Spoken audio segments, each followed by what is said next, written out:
மாறிக்கிங்க, உங்களை நீங்கள் மாற்றிக்கிங்க. நான் தான் வளர்த்தேன்னு நெஞ்சிலையும் வாயிலையும் அடிச்சுக்கிறீங்க.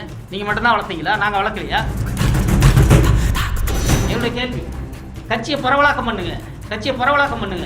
இன்னும் எத்தனை ஆண்டு காலம் இப்படியே எங்களை கண்ணை கட்டி கொண்டு போகிறீங்க? எத்தனை ஆண்டு காலம் கொண்டு போவீங்க? எல்லாமே நீங்கள் தான். பொதுக்குழு உறுப்பினர் நீங்கள் தான், செயற்குழு உறுப்பினர் நீங்கள் தான், கட்சியினுடைய தலைமை ஒருங்கிணைப்பாளர் நீங்கள் தான், பொதுச் செயலாளர் நீங்கள் தான், பொருளாளர் நீங்கள் தான், செய்தி தொடர்பாளர் நீங்கள் தான். யாருக்கு எந்த விதமான பொறுப்புகளையும் நீங்கள் இப்போ ஒருபோதும் பகிர்ந்து கொடுக்க போகிறதே கிடையாது. அனைவருக்கும் வணக்கம்.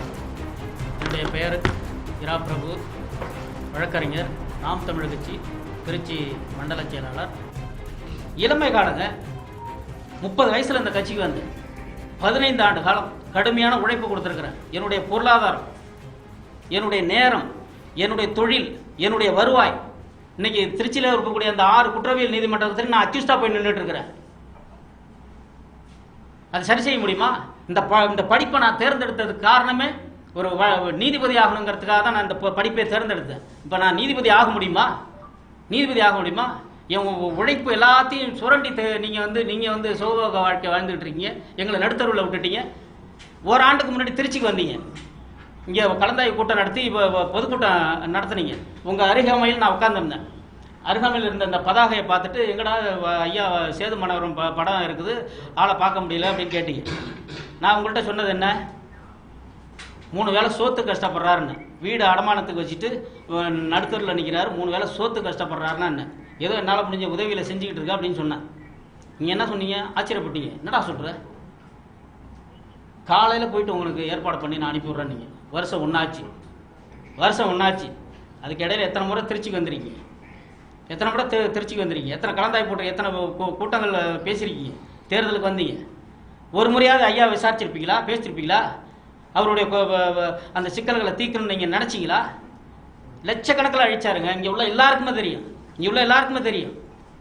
லட்சக்கணக்கில் அழிச்சார். அவர் பிஹெச்எல் சப்கான்ட்ராக்டை எடுத்து நடத்திக்கிட்டு இருந்தார். 20 பேர் 25 பேர் அவர் கம்பெனியில் எப்போது வேலை செஞ்சுக்கிட்டு இருப்பாங்க. கட்சின்னு கட்சிக்கு வந்ததுனால அந்த தொழிலை கிட்டக்க இருந்து அவரால் சரியாக பார்க்க முடியல.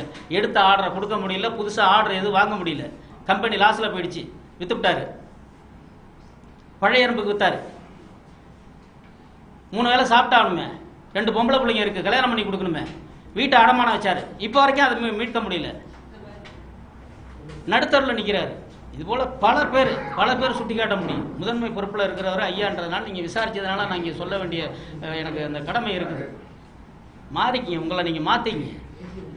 நான் தான் வளர்த்தேன்னு நெஞ்சிலையும் வாயிலையும் அடிச்சுக்கிறீங்க. நீங்கள் மட்டும்தான் வளர்த்தீங்களா? நாங்கள் வளர்க்கலையா? நாங்கள் உழைக்கலையா? எங்களுடைய பொருளாதாரம் இல்லையா? எங்களுடைய நேரத்தை செலவிடலையா? ஏன் கட்சிங்கிறீங்க. அது அப்படி கிடையாது.